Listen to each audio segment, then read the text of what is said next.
guys, pag-usapan lang natin ang breaking news. Ayon kasi sa balita, viral. Daniel Padilla, walang pake. Mayor Mart Alcala, tikom ang bibig. Catherine Bernardo, mas bet pa rin si Daniel Padilla.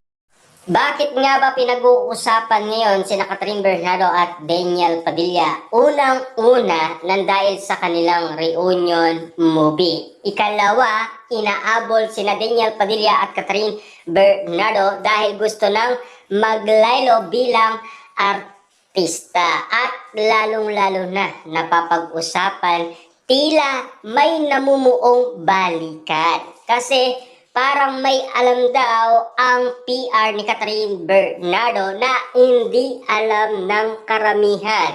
Dahil ang PR ni Catherine Bernardo ay kaibigan din naman kasi ni Daniel Padilla noong magkasama pa sina Catherine Bernardo at Daniel Padilla. Na ngayon, pinag-uusapan na sina Daniel Padilla at Catherine Bernardo. Lalong-lalo na kasi pumayag ang dalawa. At lalong-lalo na kasi si Daniel Padilla ngayon ay kalmado na kasi pumayag si Catherine Bernardo makasamang muli ang dati niyang ex-boyfriend na si Daniel Padilla na alam niyo naman siguro matagal-tagal din na sinuyo ni Daniel Padilla si Catherine Bernardo at kung ano-ano na ang ginawa niya para mapilit lang itong si Catherine Bernardo. Kaso wala siyang chance na gawin iyon kasi walang gustong tumulong kay Daniel Padilla. Pero nagkataon nga naman kasi na tila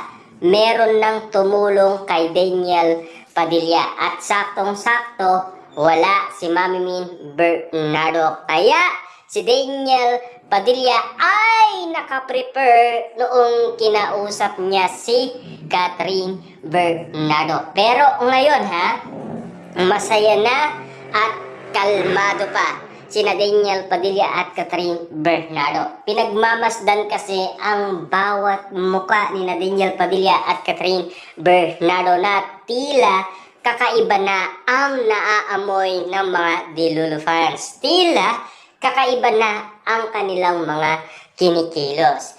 Pero ang pagkakaalam kasi ng karamihan, wala pa naman pag-amin kina Daniel Padilla at Kayla Estrada na sila ay magjowa. Tanging mga netizens lang at mga Dilulu fans lang ang naniniwala. Kasi lalong-lalo na sa mga kilos daw at galawan. Nasilaw na tayo sa ganyan status ng mga pinag-uusapan. Lalong-lalo na Catherine Bernardo at Mayor Mart Alcala. Wala pa naman formal na pag-amin pero nauna pa ang iwalayan kesa sa pag-amin ng dalawa. Na alam niyo naman siguro kung bakit.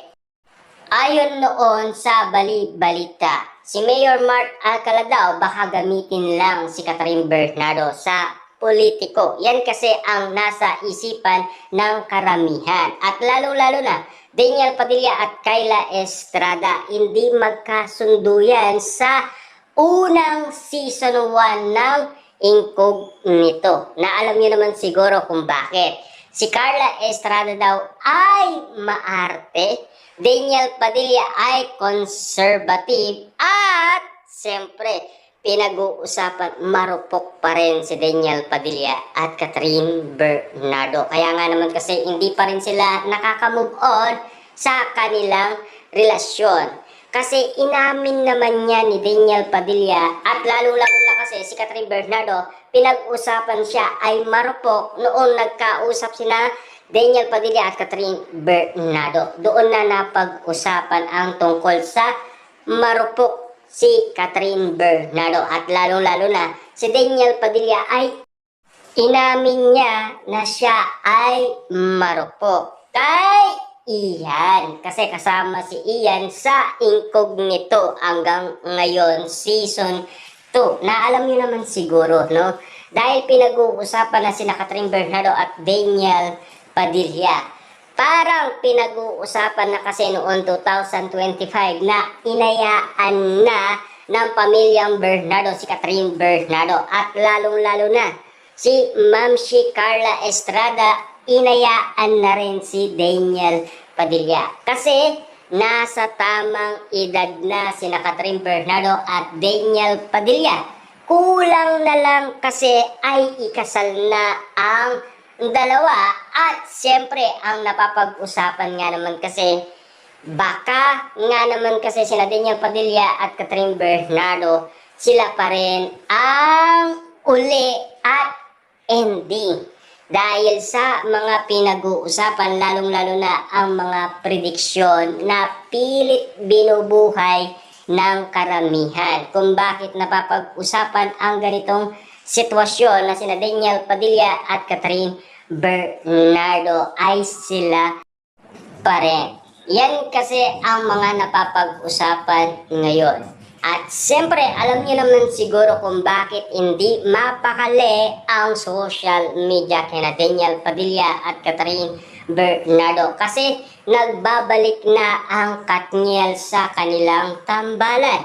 At lalong-lalo na sa kanilang pagbabalik na tila grabe na ang naiisip ng karamihan. Kaya nga naman kasi kumakalat ang ganitong balita lalo na sa Reddit, sa X, sa Facebook, sa YouTube. At siyempre, nakarating din ito ang balita kay Christy Permin. Kaya nga naman kasi lahat ay alam ang ganitong sitwasyon na balita. Na alam niyo naman siguro sa ganitong sitwasyon na pinag-uusapan, talaga sa malamang alam na ng mga netizens ang mangyayari.